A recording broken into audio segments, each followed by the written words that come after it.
युवा साथियों, मेरे पहले काफी बताया।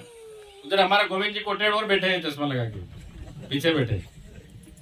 उधर बंसीलाल जी, हरीश जी, जयंती भाई, सभी नारायण जी, सबने अपनी अपनी बात रखी।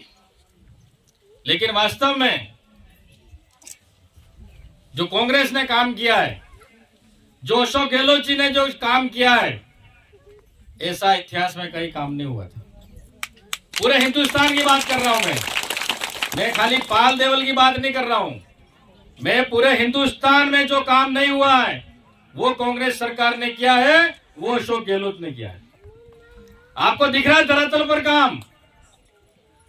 पहले कई नेता आते हैं, भारतीय जनता पार्टी वाले कहते हैं ये तो खाली यूं ही रेवड़िया बांट रहे हैं। अरे रेवड़िया नहीं बांट रहे हैं, ये पहली सरकार है जिसने घोषणा की, कॉलेज बन गई और उद्घाटन हो गया, अशोक गहलोत जी के नाम चालू हो गया। ये ऐसा संभव नहीं होता है कि जिसकी सरकार हो, घोषणा करता और वो उद्घाटन भी करे, ऐसा कभी नहीं होता। ये पहली बार हो रहा है, आप सब जानते हैं।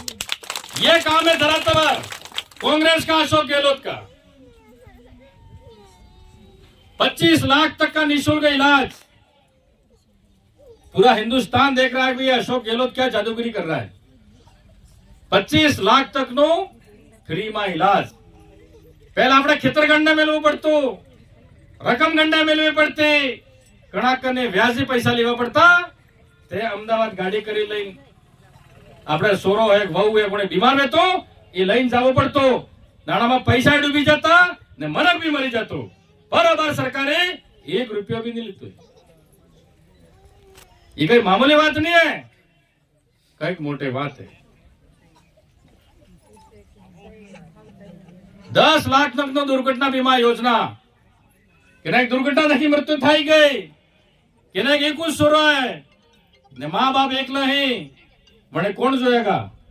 एम करीने सरकारे दुर्घटना बीमा योजना भी मने 10 लाख रुपया सरकार लेगा। ये काम सरकार असल करे, खराब करे। यह कॉलेज खुला नहीं, पाल देवल में तहसील खुली, पंचायत समिति खुली, अयन कार्यालय खुल्यो, अपर गोड़ी बांध करोड़ों नो 7 करोड़ नो अपर गोड़ी बांध एनी कट कई काम बाकी नहीं मिली है।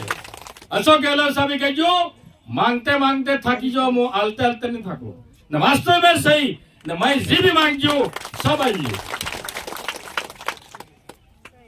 जी मांगजू सब आइयो। आज पाल देवल में कॉलेज खुली है। हमारे आसपास के क्षेत्र से, भले रोनवाड़ा हो, मातुगमड़ा हो, मैताली हो, बटकाफला हो, पालवाड़ा हो, बोखला हो, शेरावाड़ा हो, आसपास के यहाँ 15 पंचायतों के लोग यहाँ बच्चे यहाँ पढ़ने आएंगे। ये जिम्मेदारी किसकी बनती है? अब सरकार ने कॉलेज खोल दी, सरकार स्टाफ भी लगाएगा, लेकिन माता पिताओं की भी जिम्मेदारी है। खाली कॉलेज खोलने से, बिल्डिंग बनाने से हमारे बच्चे आगे नहीं बढ़ जाएंगे। हमारे बच्चे कब आगे बढ़ेंगे? हमारी जिम्मेदारी है। हमारा बच्चा आ रहा है कि नहीं आ रहा है यहाँ पर कॉलेज में, टाइम से जा रहा है कि नहीं जा रहा है, घर पे पढ़ रहा है कि नहीं पढ़ रहा है, ये हमारे गांव वालों की सबकी जिम्मेदारी है। प्रिंसिपल साहब अकेले की जिम्मेदारी नहीं है, पूरे स्टाफ वालों की अकेले की जिम्मेदारी नहीं है कि हमारा बच्चा समय पर कॉलेज आवे, समय पर घर आवे और अच्छी मेहनत करे, अच्छा पढ़े, तो इस कॉलेज का नाम होगा, कुछ बनेगा आगे जाकर। तो मैं पाल देवल कॉलेज से निकला तो हमें भी गर्व हो गया, हमें खुशी होगी। मुझे खुशी कब मिलेगी? इस कॉलेज से पढ़ के जाएगा और अब बच्चा वहां अधिकारी बनेगा और कहेगा कि मैं पाल देवल से पढ़कर आया और मैं यह अधिकारी आज बनाऊं, तो मेरा सपना साकार होगा। आज ये मैं एमएलए बनाऊं, ये मेरे स्वर्गीय दादाजी सोमा गेवगुरा जी की मेहरबानी से, उन्होंने मेहनत की तो आज मुझे फल मिला है। आज उनकी मेहरबानी से पाल देवल में आप सब जानते हैं, भले हमारे पुराने जो हैं सभी जानते हैं, भले डामोर हो, कोटेड़ हो, घोघरा हो, मना, तो हम सब जानते हैं। मेरा पुराना पैतृक गांव पाल देवल है, यही रहे हमारे देवीलाल जी और हम एक परिवार के पूरा। किसी ने कोई मांग नहीं की थी, मैंने सोचा इस पट्टी में आज तक कोई विकास नहीं हुआ है। इस पट्टी से आज हम हर बार कांग्रेस को लीड ही देते आए थे, लेकिन हमारा यहां पर किसी नेता ने नहीं सोचा। लेकिन आज विधानसभा में आप सबके आशीर्वाद से मुझे एमएलए बनाया, मुझे भेजा भारी मतों से जिताकर। तभी रेखा मैडम बात कर रहे थे, ना तो इन्होंने कॉलेज मांगी थी ना अपन पाल लेवल वाला मांगी थी, सही बात करो। लेकिन मैंने सोचा कि हमारे बच्चे प्राइवेट स्कूल में इतना पैसा दे नहीं सकते हैं, इतना टैक्सी वालों को टेम्पो वालों को भाड़ा दे नहीं सकते हैं। वो भाड़ा बचेगा, समय बचेगा और यहाँ अच्छी एजुकेशन मिलेगी, बच्चा पढ़ेगा। अब हमारे माता पिता की जिम्मेदारी बनती है, कॉलेज खोलनी थी खोल दी, तहसील खोलनी थी खोल दी, पंचायत समिति खोलनी थी खोल दी। लेकिन आपकी जिम्मेदारी है अब हमारे बच्चों को कैसे संस्कार दें। संस्कार पहले बहुत जरूरी है, उसके बाद शिक्षा भी जरूरी है। जिस माता पिता ने अपने बच्चों को सही संस्कार दिए वो बच्चा सही पढ़ेगा, सही जाएगा, कोई धूम्रपान भी नहीं करे। कॉलेज के हमारे प्रिंसिपल साहब है, आपसे भी कहना चाहूंगा, बिल्कुल कॉलेज ये कॉलेज है, इसका मतलब ये नहीं किया धूम्रपान करे, कोई गुटखा खा के आ रहा है, कोई सिगरेट पी के आ रहा, नहीं। ये बिल्कुल प्राइवेट कॉलेज जैसे चलनी चाहिए और बिल्कुल अनुशासन में चलनी चाहिए। ये हम सबकी जिम्मेदारी है, ये हमारा सबका मंदिर है, ये हमारा सबका परिवार का एक घर है। ये हमारी सबकी जिम्मेदारी होनी चाहिए, खाली प्रिंसिपल के साथ सबकी जिम्मेदारी नहीं होनी चाहिए। इनको हम ठेकेदार साहब को भी धन्यवाद देना चाहूंगा कि बढ़िया अच्छा शानदार बिल्डिंग बनाई है, लेकिन इसको रख रखाव में हम भी हमारी जिम्मेदारी रखें। नहीं तो पीक गुटखा खा के थूक यूं कर दिया, ये दीवारें खराब कर दी, क्या हमारे घर पे थूक डालते हैं क्या? हमें डालते हैं क्या? तो ये भी हमारा घर है, ये सरस्वती हमारा ये मंदिर है, यहाँ से हमें शिक्षा मिलेगी, शिक्षा का ज्ञान मिलेगा। शिक्षा देने वाले वो गुरुजी बैठे हुए हैं। तो हमारे बच्चों को सही संस्कार दें तो ही हम आगे बढ़ सकते हैं, हमारे बच्चों को आगे बढ़ा सकते हैं, ये सोच होनी चाहिए। और यहाँ पर पढ़ाई का वातावरण बनाएं, पढ़ाई का वातावरण बनना चाहिए। यहाँ पर जितने मेरे युवा साथी है, पढ़ाई का जब तक आप वातावरण नहीं बनाओगे तो हमारा बच्चा आगे नहीं बढ़ सकता है। आज कंपटीशन युग आ गया है, आज टेक्नोलॉजी युग आ गया है, आज हम बहुत आगे बढ़ सकते हैं। आज भले कहते हैं, कई कहते हैं अरे कॉलेज खोल दी लेकिन शिक्षक नहीं है।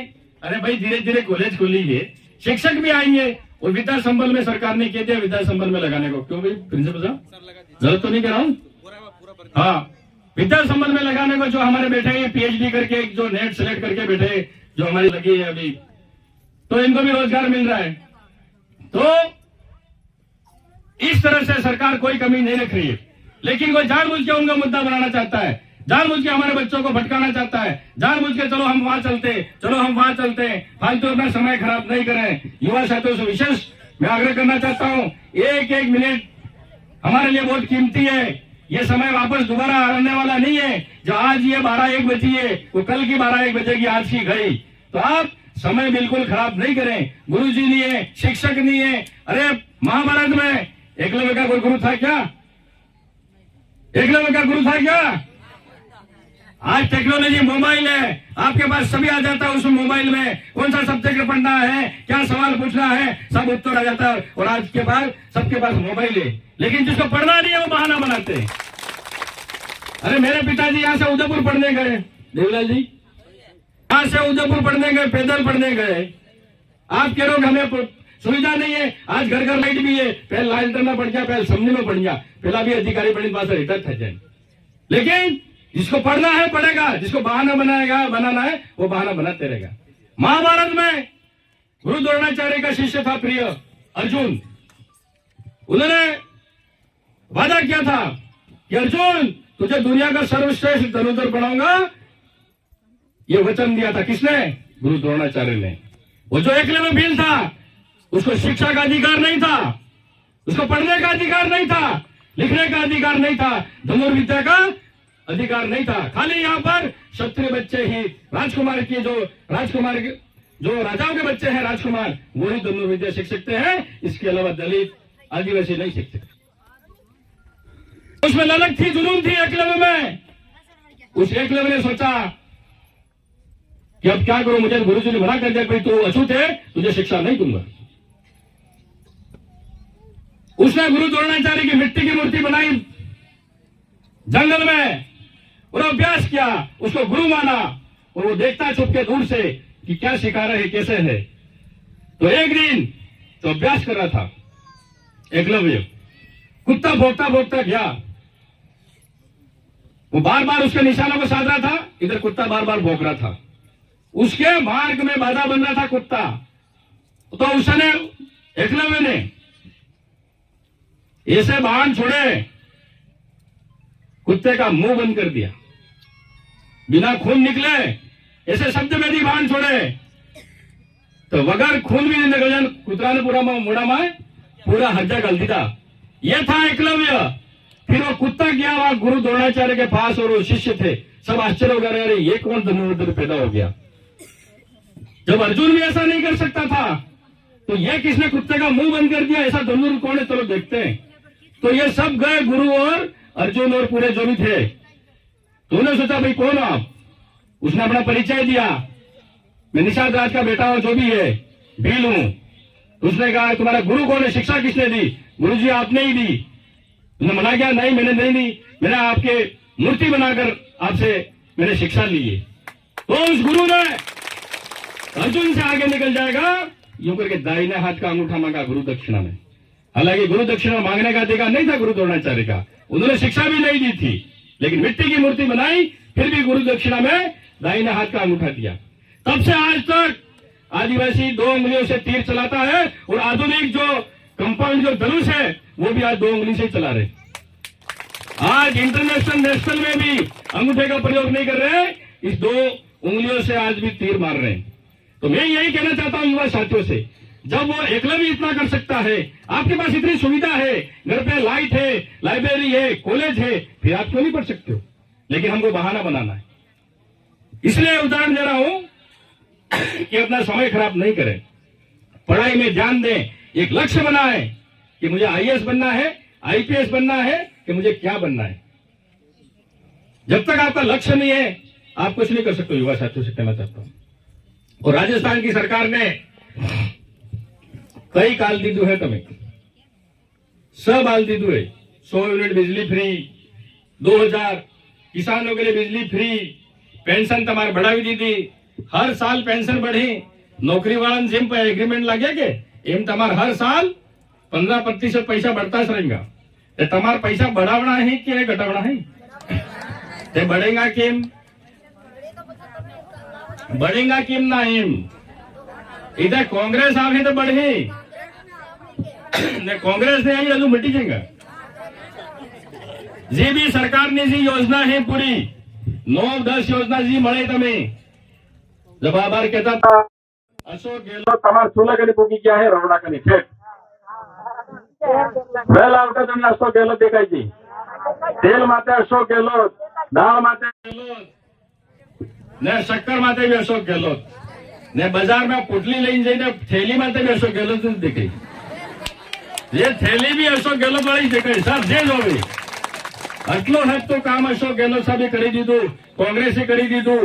ફેર તમારે શું જોઈએ, મોંઘવારી હો રાહત મળી જઈએ છે। પેલું મોંઘું કેટલું થઈ ગયું હતું, 500 રૂપિયા ગેસની ટંકી થઈ ગઈ, ઉજ્જવલા યોજના ને પહેલા પેલા ચૂલામાં ફૂંક વાળી ને ફૂ ફૂ કરીને પ્લાસ્ટિક ના કાગળ બાળી અમારે સમાન દાગ બી નહીં પડે। પહેલ ટંકી મોદીજી વાળી 1150 में थी, तेरी टंकी की मिली तमें साड़ा वाला कटके में क्या करा गया मैं क्या नागड़ा मिल दी 500 रुपया अशोक गहलोत साहब की दी, ये टंकी पास काट की तभी हमारे सबने की टंकी 500 रुपये મળે नहीं મળતી। उज्ज्वला योजना में ही फ्री में ही મળે। सरकार ने ये पूरी योजना के तक चालू रहेगा, पास कांग्रेस सरकार आवेगा थे, कांग्रेस सरकार ने आज जी हम जे लीजिए पूरी योजना बंद થઈ जाएगा। अब તમારે ચાલુ રાખવી હોય તે તમારા હાથમાં है ને બંધ કરવી હોય તે તમારા હાથમાં है। ચાલુ રાખવી હોય તે આપણે જેમ વાત કીધી માથું ગામડાનો वो કે ગળેદરનો वो કે વિસીવાડાનો वो કે ધમેટનો वो આપણે હગા જેમ બી કહી દે હોય ભાઈ આપણે તો તમે બી ફાયદો મળે હે, આપણે તો હાથ માટે વોટ આલવો, બીજે કે વોટ આલવો ને ભલે કોણે બી કઈ બી કહી દઈએ। ये योजना चालू रहेगा ने हेती योजना बंद થઈ જાય કઈ કામ નહીં। अब ક્યાંક તો ફેર બાપ બનીને વોટ માંગવા આવે ભાઈ, અમે બેટા બનીને માંગો, ક્યાંક બાપ બનીને વોટ માંગવા કરે નહીં। આપણે ભાઈ બેટો બનીને મત માંગો कांग्रेस वाला ते बाप नहीं बनવું मरते, हमारे बेटो बनी वोट मांगवा है। अशोक गहलोत साहब पास आई चाड़ो, ये किट फेर तुम्हारा डबल थाएगा, पेंशन तुम्हारा डबल थाएगा, ને કર્મચારી બી બેઠા અહીંયા કર્મચારીની પેન્શન ચાલુ કીધી કર્મચારી બી તો હવે કર્મચારી બી આપણે કહી શકા ભાઈ એક વખત તમારી બોલતી તો તમે બી એ કરજો ઉતારવો હોય તો અશોક ગેહલોત નો આપણે કરજો હોય આપણા માટે જેને ખાવાને વધારવું પડે કે વધારવું પડે તો અશોક ગેહલોત સાહેબ એટલું હદ તો આવી હે તો આપણે જ્યાં 2 મહિનામાં ચુનાવ નહીં કે ને આત્માતા वोट आली कांग्रेस जिताड़ी है अशोक गहलोत साहब पासा मुख्यमंत्री बनाना है आज यहाँ साफा पहरावीने माला पहरावीने तमे स्वागत कीधो અને આર बहुत बहुत धन्यवाद जय हिंद जय भारत जय कांग्रेस राम राम धन्यवाद साहब माननीय विधायक महोदय ने हमारे